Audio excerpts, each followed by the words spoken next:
when I'd been at Sherborne House for some 2 months, I was down by the woodwork shop, and in a flash, the insight or whatever lasted about half a second, and I simply saw that Robert Fripp didn't exist. And it wasn't a question of pulling out my tomes on esoteric psychology, cosmology, lectures 28.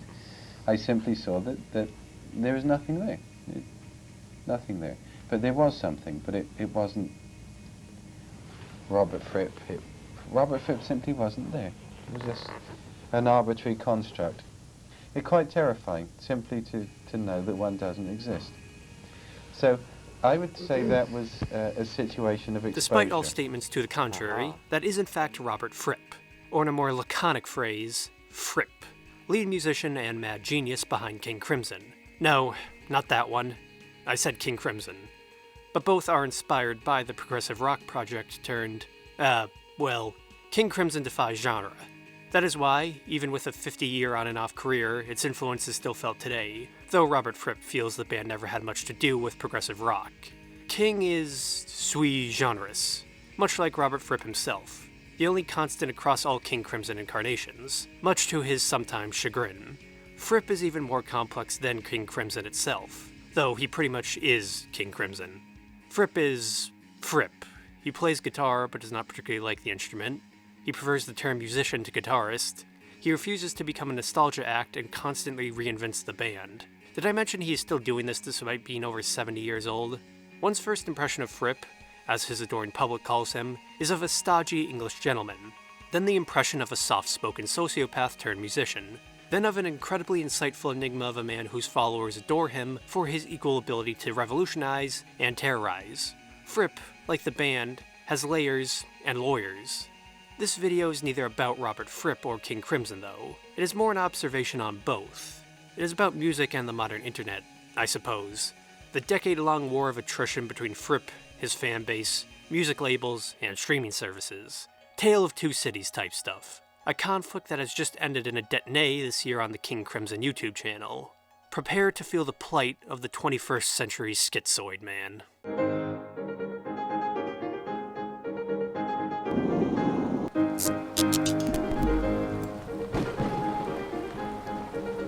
To understand King Crimson's online presence and often paradoxical fanbase, one has to understand Robert Fripp, or more his frippancy, which is impossible. The maestro from Wimborne, England is considered an enigma for a reason. Fripp's entire career is a story of massive shifts and contrasts. Years in the public spotlight followed by extended periods of seclusion, including a brief stint in '74, living in what he described as a house of loonies. King Crimson has been on and off for 50 years. Fripp is a man never satisfied with himself. No surprise he's such a cult figure then. He does it for the art, or in Fripp's terms, act of creation. It is never about comfort, but development. Creation is foremost in Fripp's philosophy, the reason why his own style has constantly evolved over the years, a result of Fripp's own interest in British scientist/spiritualist John G. Bennett and mystic George Gurdjieff, innovators of a theory of higher consciousness or fourth way through creation Fripp has subscribed to since the 70s, a form Fripp applies to his own guitar playing. Fripp's entire belief in music stems from Gurdjieff's incredibly complex New Age philosophy, which Fripp studied under Bennett. His style comes from an interest in music's sublime nature, how parts of the whole create the process or how instruments invent the band. Fripp's concept of the moving spirit, music selects the musician, a literal muse which moves from group to group. Just as quick as it comes, it can be gone. This is the reason for Fripp's refusal to stick to a certain style. If one gets comfortable, one runs the risk of losing all they have developed. His pointed stick, as it were. That's how I understand it, at least. Point is, Fripp is an incredibly complex theorist. The man can wax poetic, quoting both Shakespeare and John Donne. Summations of Robert Fripp are hard to come by, but Bill Bruford, of both Yes and King Crimson, seems best. One part Joseph Stalin, one part Mahatma Gandhi, and one part Marquis de Sade. That about says it all. Fripp's personality is always on display, an incredibly public and private individual. He is straight to the point, best exemplified in his guitar classes, Guitar Craft, or, as Fripp sometimes referred to it as, Robert Fripp and the League of Crafty Guitarists. They're called Crafties, a class which instilled Fripp's beliefs in his no-nonsense use of the instrument. an education which focuses on the guitar's flexibility and its power for inner development. Granted, Fripp's style does look odd to the uninitiated. Rigid, intense, and out there. It is the reason nothing else sounds like King Crimson. Fripp's crafty style has been surmised in his sitting. That's his thing. Not to simplify his talent, but if anyone knows anything about Robert Fripp, they know his signature style is sitting on a stool while performing on stage. Fripp's presence is felt through it. He sits so King Crimson can run. He wants people to hear his music the way he intended. No better symbolized than when Fripp chewed out a spectator for asking if he could smoke a joint during a King Crimson performance. Fripp's tumultuous career is the result of his often abrasive personality. He is against anything that goes against his vision, the most major being the modern music industry. Mr. Fripp is a longtime critic of the music industry, after all. It stems from a conflict between mass-produced music, creator liberty, and Fripp's own artistic growth. Also, when Fripp was signed with a music label, he has not seen his original King Crimson masters since 1981. Due to these phonographic copyright concerns, Fripp has spent most of his career building up both himself and King Crimson outside the often derided corporate system. He had less than kind words for it. If you sign with a major label, you will get fucked. Robert Fripp. He has never been one to bend, even in the early days when King Crimson first disintegrated. The band is the way it is because of that. Not that Fripp would object to handing off the honor, but King Crimson seems to be his eternal cross to bear. Or as one-time band member Gordon Haskell described the fruits of Fripp's tree, the King Crimson weapon is musical fascism made by fascists, designed by fascists to dehumanize, to strip mankind of his dignity and soul.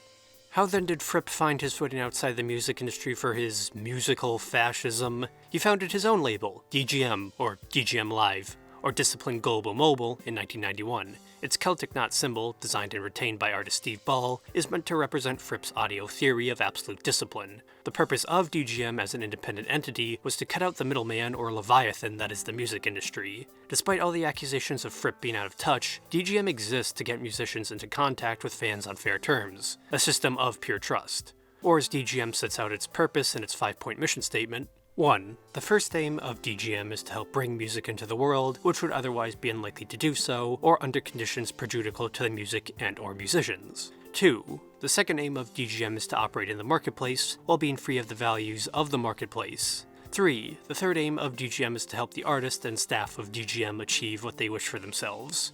4. The fourth aim of DGM is to find its audience. 5. The fifth aim of DGM is to be a model of ethical business in an industry founded on exploitation, oiled by deceit, riven with theft, and fueled by greed.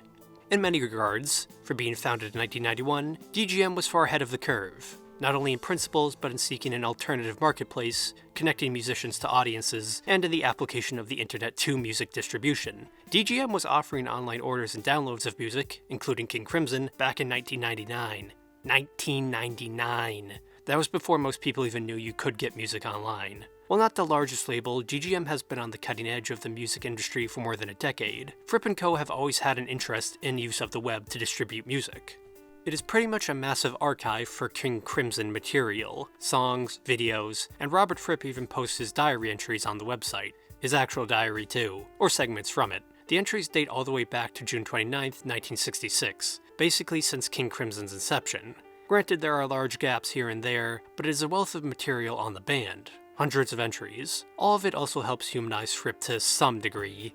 It shows everybody is human after all, from Fripp's constant fears about the band's future and if he could make it work, to earlier entries on his guitar form, to even one entry about Fripp's hotel demands and his reading habits.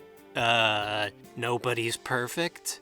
Also, there was this one weird entry Fripp posted on Facebook where he talked about a Chinese cartoon or something. It's about this red guy. Not sure what his power is. I think his name is Emperor Crimson or something. I don't know. Fripp seemed to think it was funny though. The entire DGM Live website is really an overlooked resource, mostly at casual King Crimson fans. The reason King Crimson could not be found anywhere else for years is because everything King Crimson is right here. DGM is the King Crimson archive. Nothing compares. Granted, it's not all for free, but it has every album, every live performance, every song, and every recorded live show dating back to the 70s. Yes, DGM houses copies and clips of King Crimson performances dating back 50 years. The site is Fripp's combined storefront, forum, and social media. True, centralization is never perfect, but it is comprehensive. It exists because it exists on Fripp's terms. Due to his anal nature, everything King Crimson has been preserved. Everything. There is no price that could be put on live performances from decades ago, but King Crimson has them. Thanks, Fripp. What is the issue then? Anything King Crimson can be found on GGM Live, for a price. Well, beside the fact people do not like paying money and prefer convenience, Fripp has a notorious reputation. His dislike of middlemen has led him to adopt a legendary stance of aggressive copyright defense, to defend his intellectual property from any interlopers. The king only exists by Fripp's consent. If you ever tried to find King Crimson on YouTube before 2017, you found this video. Do not lie, you did. The iconic rainbow lion, because, of course, you were looking for the Court of the Crimson King. For years, for reasons beyond me, it somehow survived the waves of King Crimson copyright takedowns. Probably because it is not actually the King Crimson version, but from Steve Hackett's live album, The Tokyo Tapes, according to the copyright on the video. For years, it was the only King Crimson, in quotation marks, song on YouTube. At least consistently, and it's not even actually King Crimson either, though it does have Ian McDonald. This line became synonymous with King Crimson despite the fact it's not even a real King Crimson performance. Nowadays, the comments are just a wasteland of JoJo references. I'm glad people are interested in it at least. There have been a few survivors and outliers to Fripp's Salt the Earth strategy against digital uploads. Certain King Crimson side projects Fripp does not consider King Crimson have been up for years. The King Crimson projects, for example, have had videos up since 2012, unmolested by strikes. Songs such as The Price We Pay and The Light of Day have been up since 2012 with tens of thousands of views, as of today. As Fripp considers them the same genre, but not mainline King Crimson. So, in my conclusion, he's not interested in going after them. He has bigger fish to fry, or in this case, sharks. Back in 2011, Fripp/King Crimson was involved in a pretty famous and bitter case against the British streaming service Grooveshark, which had uploaded King Crimson material to its servers without the band's consent. When the website refused to comply with King Crimson's takedowns, the King Crimson legal team had the emails between the two parties published. An email chain where Fripp himself chimes in with the short but pinpoint statement, "Dear Mr. Geller, my assumption is that you have not yet managed to find a solution that fits our needs. Sincerely, RF." These emails will later be used in a case by Universal Music against Grooveshark, which ended up shuttering the site. Not that Grooveshark had been the only target of R.Fripp's warpath. A few years earlier, in 2009, Spotify had also suffered the Fripp hammer after an album mix-up snafu had uploaded Cat Food and Groon to their service. Cat Food had been streamed 353 times and Groon 265 times, generating a whole 1.61 pounds in revenue. This did not stem the Frippster's wrath though, as it was about the principle of the matter. He controls King Crimson, and he controls every part of it. After Sanctuary Music refused to comply, the band took to Facebook and DGMI Live newsfeed to reply. In band writer Sid Smith's own, hopefully not copyrighted words, the post states, "As many of you know, KC Music has been made available for download on various services, including mobile phones at different times in its various territories, for the past 3 or 4 years. None of these downloads were licensed, authorized, or legitimized. That is, every single download of any KC track represents copyright violation, or to use one syllable instead of 7, theft. The two corporations who have made the music illegally available are EMI and Sanctuary Universal. We have been in ongoing discussions with EMI regarding their unauthorized downloads as part of our dispute in respect of large sums of underaccounted royalties." The best summation of King Crimson's stiffer upper legal lip. Perhaps the most hilarious example of Fripp's famous proactive protectionism fell upon the music service Last.fm. Unlike other artist pages, one may notice King Crimson's page looks pretty barren on the service. A whole lot of empty images and void albums. Why? Well, as stated on the page, note, album covers and band images are not available due to certain legal restrictions imposed on Last.fm by King Crimson's management. Copyright truly will be my epitaph. The impact is not lost on the comments section / shoutbox either. Like any victim of Fripp's policy, the section is full of King Crimson fans cracking jokes on the common occurrence. Comments range from 21st century trademark man, in all caps, to questions of if the album art was ever real at all. This video cannot contain the full wonder produced from it, so go ahead and add your own if you want. It is a free website. My only comment is, please Mr. Fripp, do not take down this video. I like your... Fans are fully aware of Fripp's machinations. Fan communities like r/King Crimson and r/King Crimson Circle Jerk have always been full of memes about Fripp's particular policy, and our sort of gallows humor towards any possible upload. Fripp's copyright takedowns have turned into one of the band's most famous memes, even if it is King Crimson's management or copyright algorithm doing the strikes. Jokes about Fripp breaking into your house to discuss his copyright concerns flourished.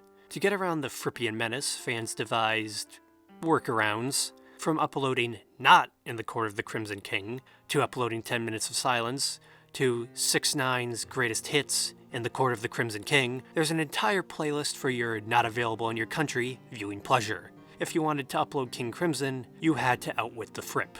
If anything, Fripp has always had a domineering personality, but it seems as if times are changing. Yes, upon the dawn of a new decade, Fripp has accepted his inevitable fate. You can finally access King Crimson on Spotify or your preferred streaming service. Though, I should clarify, the screaming guy is the schizoid man, and this round fellow is the King Crimson, I think. Neither is Fripp, but apparently King Crimson was another word for Beelzebub.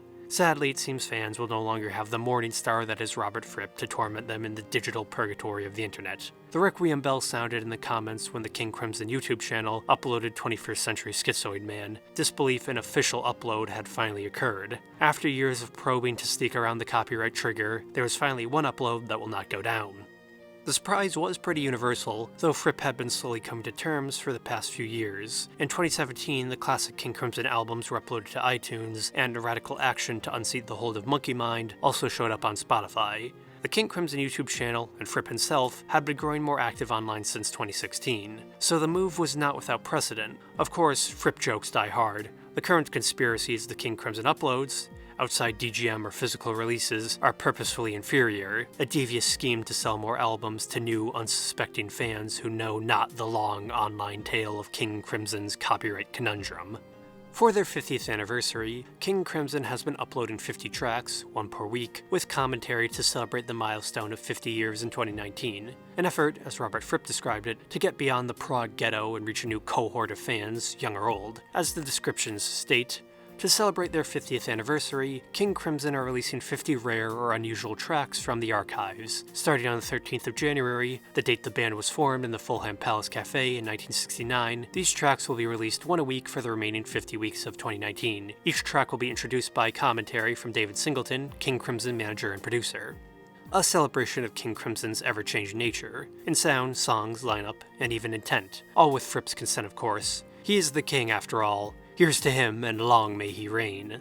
2020 will bring an end to the closed garden of King Crimson then. By his consent, Fripp has opened the floodgates, in the wake of Poseidon. But the decade-long affair does raise interesting questions about artists and the internet. Fripp's major gripe with the music industry was exploitation by the higher-ups. But his issue with the internet is the opposite, the inability of the artist to retain their privacy from fans. He has always seen the internet as a unique opportunity, something he realized earlier than others. But Fripp is still an artist who controls his craft. Is it possible for an artist to regulate their work in such a hyper-connected world? Artist versus digital environment. Is the media at the mercy of the medium? Whatever your answer, the online artist can communicate in a new form with new fans, be it either through official bootlegs or copyright strikes. King Crimson fans have developed an interesting one-sided repertoire with Fripp. They have truly embraced his philosophy. Never get too comfortable.